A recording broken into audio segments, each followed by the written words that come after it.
So did you enjoy our trivia? We're thrilled to announce an exciting new partnership with BirdNote. Starting this February, we'll be hosting brain trivia nights at local breweries across Palm Beach County. These monthly events will be a fun way to test your bird knowledge, connect with local fellow birders, and enjoy some great brews along the way. Hosted by our very own Autumn Coyote and Bibi Bakash Paban.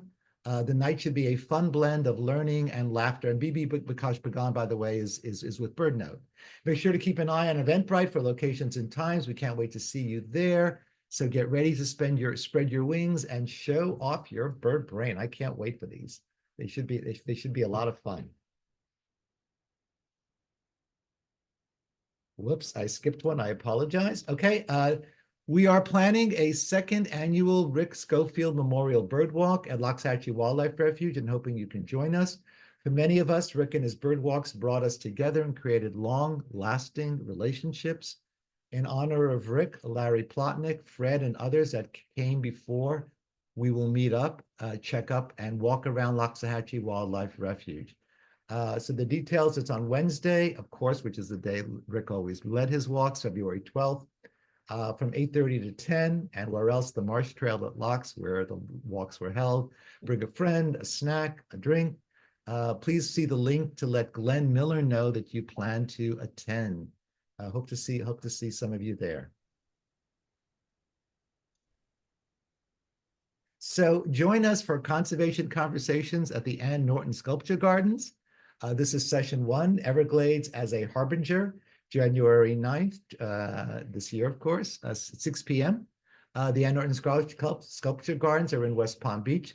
Presenting on behalf of Audubon Everglades will be our very own chair of our Science Advisory Committee, Dr. Mark Hook, exploring wildlife restoration in the Everglades, and Benji Stute, a conservation biologist with whom I know many of you know, sharing insights from Everglades birds and restoration efforts. All donations from the event support Audubon Everglades avian conservation and education. This is a unique opportunity to experience engaging discussion, network with conservationists, and support critical environmental efforts. As an alliance partner, Audubon Everglades is thrilled to invite you to this inspiring event. So please see the link in the chat for more information on how to register for this awesome event. So our inaugural Create Your Own Bird Sanctuary series takes you into established native gardens and yards to see mature trees, shrubs, flowers, vines, and ground covers that local and migrating birds love, and will help you visualize which plants would thrive in your own bird sanctuary. This 5-week series started Saturday, January 25th, and unfortunately, as you can see, is sold out. However, Helen Lawrence and Master Gardener and Plants for Birds volunteer, and Mary Young, our conservation lead and member of our board of directors, can still help you learn how to create a bird sanctuary in your yard through their presentation on Saturday, January 18th, from 1:30 to 3:30 p.m. at the Summit branch of the Palm Beach County Library. So join Audubon Everglades for this presentation with photographs of fruit, nectar, seeds, and leaves of native plants that attract local and migrating birds, and learn how to create your own bird sanctuary to help birds, butterflies, and other pollinators to survive. So please see the link in the chat for how to register to create your own bird sanctuary.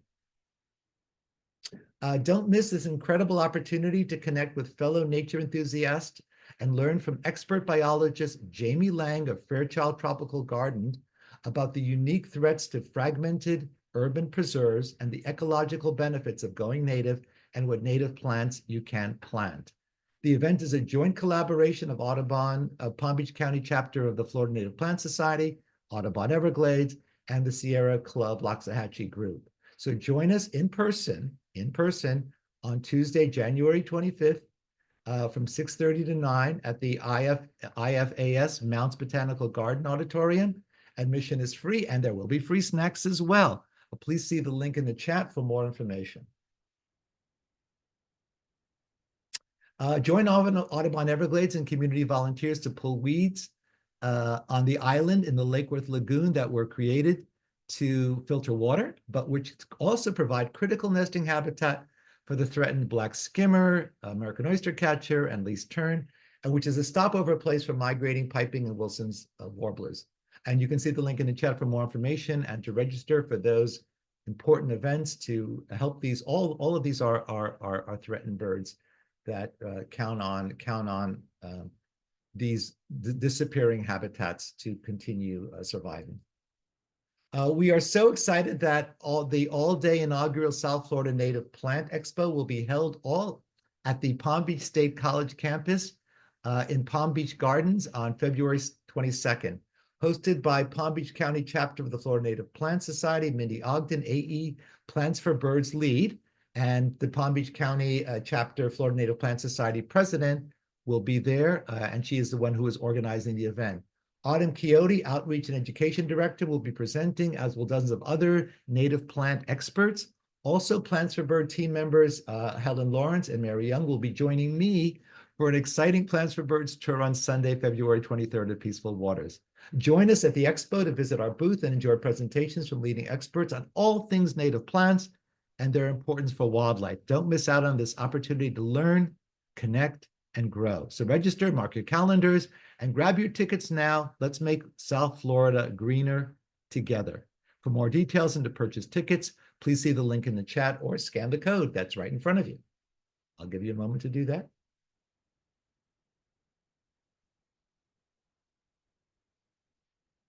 Okay. Join us for Game Day with Kevin Baker, member of Audubon Everglades and founder of Flamingo Con, a board game group for an exciting day of burning board games. Play fan favorites like Abduction,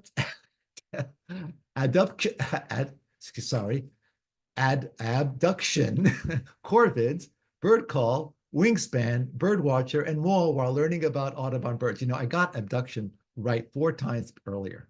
Whether you're a seasoned gamer or new to the flock, this event promises fun, friendly competition, and an opportunity to connect with fellow bird enthusiasts. Our 2024-25 field trip season continues, and we're excited to offer a range of thrilling new trips. Don't miss out. Follow our Eventbrite page for the latest trip opportunities and AE-related events. All our events are there as well, not only our field trips. Visit the link in the chat to register for upcoming field trips, and shown are just some upcoming trips and events. I highly recommend that you follow us on Eventbrite. This way, any updates that we post on Eventbrite for new trips, new events, you'll receive an email letting you know about that. Again, see the link in the chat for more information. We have new collaborations and outreach initiatives for students from middle school through college and beyond. We're partnering with local chapters of Girl Scouts of America, Speak Up for Kids, PBC, REI, local libraries, and more. Young people can earn volunteer hours and have supervised stewardship experiences while having fun. That's the whole idea. To learn more, meet Autumn and the crew and get involved. Join us in person at Everglades Day on Saturday. Yes, Everglades Day is approaching, February 8th from 10 to 4. This is a very family-friendly event. See the link in the chat for more information about the event. And by the way, Everglades Day is free. If you enjoy our presentations or see or attend an event or field trip you like, please consider joining us and helping with our conservation efforts. And please see the link in the chat for how you can join or how you can make a donation. So please remember to put your questions for tonight's presenters into the chat, where we will try to answer as many as we can following the presentation. Also, please be sure to stay muted and turn off your video. You might also want to use presenter view under view for an optimal viewing experience for tonight's presentations, where you see just the presentation and the presenter's face. The Audubon Everglades, the Audubon Everglades Central Palm Beach County Christmas Bird Count was held on a rainy and windy Sunday on December 29th. It is the 125th anniversary of the Audubon Christmas Bird Count, making it the longest active citizen science initiative in the world. We have been conducting a count in our area for approximately the last 70 years. The incomparable Chuck Weber, who has been leading and coordinating our local count for the past 17 years, is with us tonight to share the results of this year's effort. Chuck, Thank you so much for joining us, and you may share your screen and begin your presentation.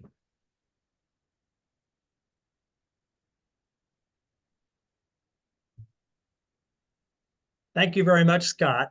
Our Christmas bird count this year took place a week ago Sunday on December 29th. And like you said, it was not the best weather day, but it was still productive for us. We had cloud cover the entire day. The photo on the right here from Richard Guthrie at Wakota-Hatchie Wetlands kind of sums up the day, the solitary wood stork there and cloud cover the entire day. I think the sun tried to peek out a little bit in the afternoon and the wind died down in the afternoon a little bit, but it was not our best weather day. We pick a date and we get whatever weather comes our way. So right here on the screen on the left side, we have our count circle. And it never hurts to refresh everyone's memory that our CBC, all CBCs are conducted within a pre-designated 15-mile diameter circle. And you can see our circle goes from the Atlantic Ocean out, taking in part of the Loxahatchee Refuge headquarters area. Overall, our circle is pretty heavily developed, and so we face challenges as it is. I mean, Palm Beach County has done a great job with parks and man-made wetlands and improving water quality in the Indian River Lagoon, but our count circle is very heavily developed. Yet, in spite of that, and yet in spite of the wet and windy day, we still saw some great birds. This is probably the star of our show, or one of the stars of our show this year, Rufous hummingbird. The first time on our CBC. I'm aware of at least 2 times Rufous hummingbird has spent part of the winter here in Palm Beach County. There may have been other cases, but this is the first time that we've had it on our Christmas bird count. And this bird here at Seacrest Scrub Natural Area, originally found by Kyle Matera back in mid-October, and then it had been seen, not as frequently in recent weeks. And in fact, we became aware that it was only being seen when it was being seen first thing in the morning. So the team leader in this area, John Shelley, said, you know, it might be good if we had a counter with a camera there to stake out the firebush where this hummingbird had been frequenting. And that was a great idea. Justin Swain, counting with us the first time, a newer birder, he volunteered for this assignment. And so he was there at the crack of dawn and got these beautiful pictures of Rufous hummingbird.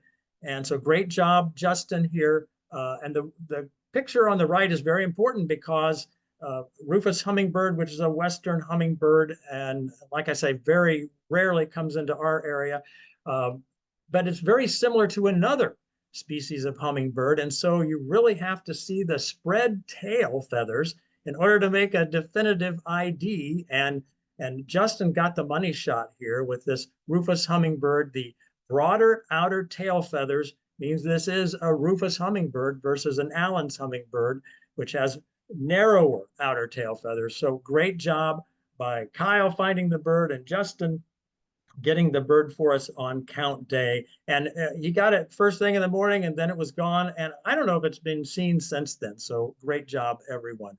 Another great bird for us, yellow-bellied flycatcher. I'm aware of a couple instances of yellow-bellied flycatcher spending part of the winter here. But this is the first time, again, on our CBC at Loxahatchee National Wildlife Refuge, found by Sue Young in early December. And then on count day, we had such a miserable day.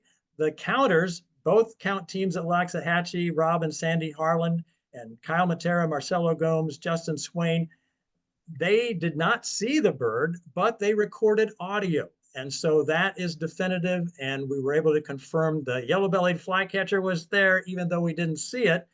And then the day after the count, Paul Gourdet got this beautiful shot of the yellow-bellied flycatcher, yellow on the throat, yellow on the belly, the field marks for this Empidonax flycatcher. Empidonax flycatchers notoriously difficult to ID, but we were able to get the audio on count day and then this beautiful shot the day after to confirm we got our first ever yellow-bellied flycatcher. Another great bird this year, bronzed cowbird. Only the second time on our CBC, the only prior appearance back in 1976. So Justin Kantz, another first-time counter with us, he let me know that he had been getting these birds at his house. 3 birds were found by Justin at his home on count day. He did a count day stakeout there. First couple hours, he just stayed at home and got these birds. You can see the distinctive red eye on the bronzed cowbird there. It shows especially in that top photo. So great job once again by Justin Kantz. Another great bird for us, blue-winged warbler, beautiful bird. 7th time on our CBC only, and the last time was about 6 years ago, 2018. Again, at Loxahatchee National Wildlife Refuge, Mary Dunning found this bird back in early December. Great job by Mary. And then on count day, Rob and Sandy Harlan, Kyle Matera, Marcelo Gomes, and Justin Swain got the bird at Loxahatchee Refuge. So great job once again, everyone. Another good bird for us, and this species kind of demonstrates why we do bird counts and why we try to see what the trends are. Temporary trends or long-term trends. Cape May warbler. This is only the 8th time we've had the bird on a count day, and this is the 6th consecutive count that we've had Cape May warbler on count day. So there may be a trend developing here. Maybe the warmer temperatures have something to do with it. Maybe something else is going on here. But this year we had 5 birds reported by 3 teams at 3 locations. So this will represent, if it's confirmed by our state compilers, this will represent the high count for our CBC. The photo here is from Sue Young. Her team, Linda McCandless, Sue Young, and Lee Haas, got 2 birds at Barwick Park. And this is the male that was present there that day. So we may see more Cape May warblers in the years ahead, or this may be just kind of a flash in the pan. We see it for a few years and we don't see it after that. But great work by all the teams reporting and documenting Cape May warbler this year. Another good bird for us, black scoter, just the 13th time on our CBC. Black scoters move by. Generally, they're done moving south, and we get them by the hundreds moving by, but they're usually done moving by this time of the year. They usually do most of their southerly migration in November and early December. This is only the 13th time on our CBC, seen at the Boynton Inlet here by Lawrence Gardenhire. Lawrence spent the hours at the inlet and it paid off. He got the money shot again here. And I will point out, it was tough birding in the rain and the wind. It was tough keeping our optics dry, and it was tough keeping us dry. And I'm sure Lawrence got wet there at the inlet. And I know many teams, especially the ones that were out on long hikes, they got pretty wet. But we're grateful to Lawrence here for confirming the black scoters. Couple other, well, let me just say that there are other good birds. There are other birds that are pretty rare for our count. There's another list of probably half dozen species. I'll just highlight a couple more of them here. Virginia rail. We haven't had it on the past 10 counts, but the team at Green Cay Wetlands got 2 on count day. The Green Cay team, Linda Fell, the team captain, Richard and Nancy Albert, Sherry Spitzer, and Will Shank. Will, visiting from Connecticut, helped get the team on 2 birds right off the boardwalk there at Green Cay. Not always easy to get, and this shows why. They're pretty secretive birds generally, but they heard and saw 2 different birds there. So nice work by the Green Cay team. Also, I'll point out Chuck Will's widow.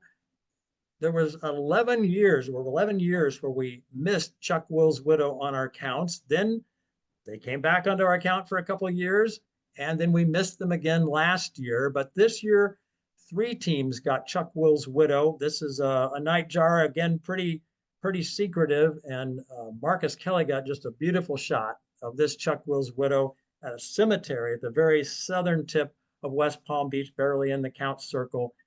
Nice job there by Marcus Kelly with the beautiful shot.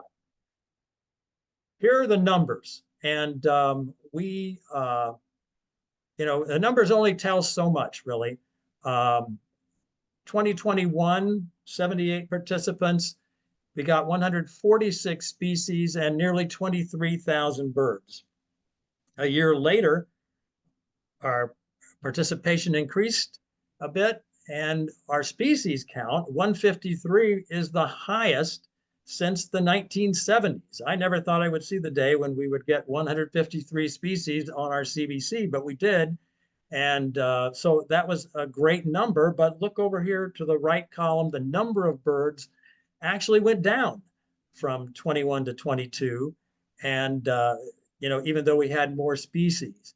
And unfortunately, this seems to be the long-term trend. The number of birds that we're seeing is going down. Last year, again, a very fine participation, 91 participants and 91 counters, and we had 152 species. Again, just an incredible species total for us in a heavily developed count circle.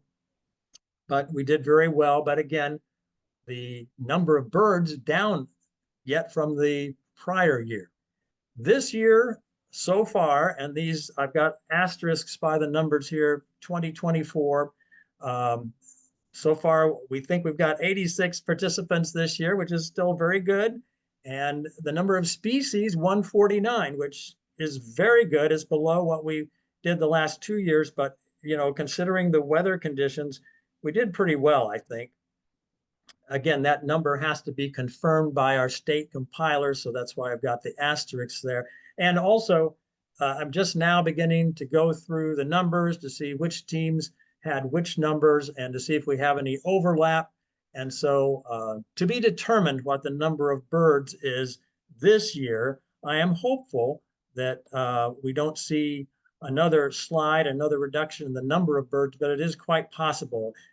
One species comes to mind, northern house wren, that back in the day, that was just such a common bird when you go to Loxahatchee Refuge or out west of State Road 7. But this year it was pretty tough. We probably have just 5 northern house wrens on our count, 7 Carolina wren, and most of them at Loxahatchee, maybe the lowest since 2000 for the count of Carolina wren. So we'll watch some of these species for trends. Sometimes I don't mention count week species, but there were some interesting birds count week, and count week is defined as the 3 days before count day and 3 days after count day. These birds that are seen that we don't see on count day, we still make a note of. If there are different species, we make a note of them and turn them into the state compilers. They don't count in the number of species and they don't count in our bird numbers either, but we just make a note of them to kind of let us know what is possible. And the 2 birds here on the 2 species here on the left, mitered parakeet, white-eyed parakeet, they seem to be showing up more frequently, not very regularly though. Joe Demko with his mom, Pat Demko, got these birds at Seacrest Scrub Natural Area, I think a couple days after the count. Nice shots here. We have never had either species on count day or count week. And so this is the first time that our count has seen these 2 species. The bird on the right, very pretty bird, Nashville warbler, tough to get here. They winter here just very rarely. And this bird was photographed 3 days before the count by Jen Eston. Unfortunately, tough weather day, we couldn't get the bird on count day. And there was another Nashville warbler that was possible at Green Cay also, didn't materialize. We've never had the Nashville warbler on count day. We've had it now for the 4th time, count week. Interesting. Hopefully we can get a count day one of these times. More Count Week information here. These are fulvous whistling ducks, the photo from Carl Edwards at Boynton Inlet, and this was on January 1st, the last day of Count Week. To me, this is significant. We used to expect to get fulvous whistling ducks or have a reasonable chance of getting them at Loxahatchee Refuge back when I started birding back in the late 80s, early 90s. But fulvous whistling ducks have not been on our count since 1994, which that year they appeared Count Week, like they did this year. And the last time we had fulvous whistling duck count day, 1992.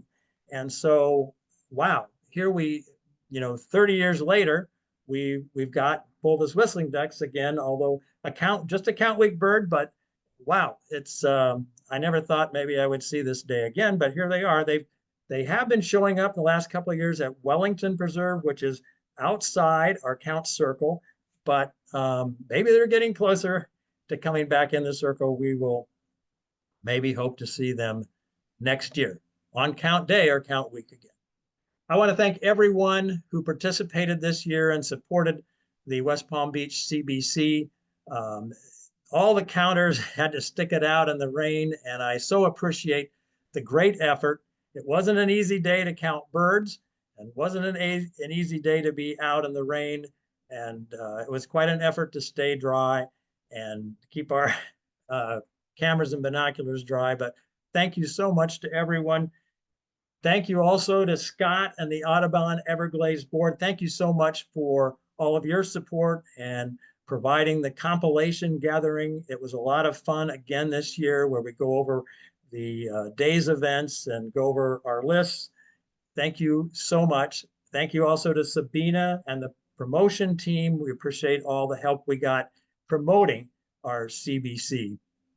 And of course, our CBC committee, I'm so thankful to Doreen Lepage, who once again put together the compilation gathering. She does a great job, and I go to her and the other committee members for help and suggestions and run things by them all the time. In addition to Doreen, there's Linda McCandless, Gail Silverblatt, and Bob Dieterich. Thank you so much for being part of the CBC committee. And that is what I have for the CBC this year. 149 species, not bad. I fear, though, especially given the weather, that we'll have probably lower numbers of birds again, unfortunately. Chuck, thank you so much. That was great. It was great hearing of all the birds that, or some of, I mean, all the particular rarities that were seen. I didn't know because some of them had not been reported yet at the compilation dinner. Right. So that was really exciting, and the numbers are good. I'm excited about the fact, because it was a miserable day. Indeed. So we have a couple of questions. We don't have time for too many more. So Pam's asks, where else were the nightjars? I have to stop and think here for a second. There was a location out west of State Road 7 was one of them. And then Green K, the Green K team. There'd been a Chuck Will's widow there for a while that people have been seeing, it just perched on the ground or near the ground. And so that was the third one of the Chuck Will's widow. And then there were a couple of whippoorwills, again, west of State Road 7 under some power lines. And then there was one at Loxahatchee Refuge also. Great. Thank you. Kay Gates asked, will the names of species be published? And where will the names of species be published? And thanks for the info. At some point, once this is a process, we submit our numbers, and like I mentioned earlier, I've got to go through the numbers that each team reported, and then decide how many were actually seen count day, which is it just takes a while to do. And once I submit those numbers and also the documentation for our rarities, then the state compilers will sign off.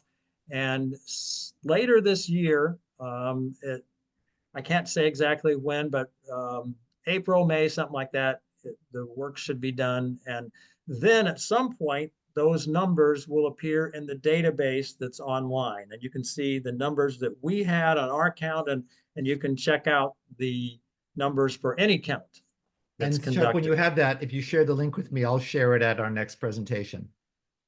All right, yeah, and so again, that won't be for probably another, there'll probably be a few months yet before the Okay, state all right. compilers are finished, but yeah, I Okay, can well, do that. thank you. Phyllis Strain asks, what are we seeing in Sue Young's photo on the last slide here? And Ann Wiley says, immature yellow-bellied sapsucker?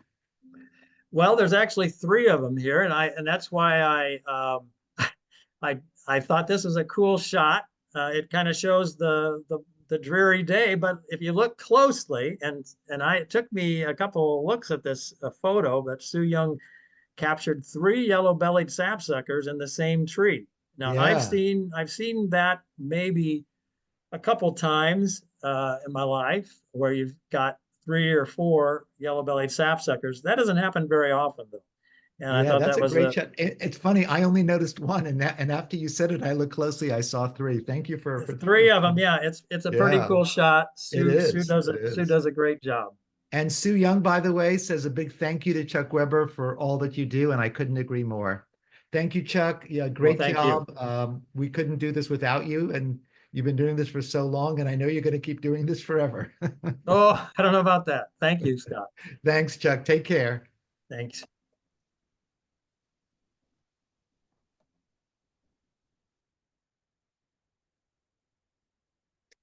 Uh, okay. Oh, I'm sorry. I have to go back one slide. I forgot.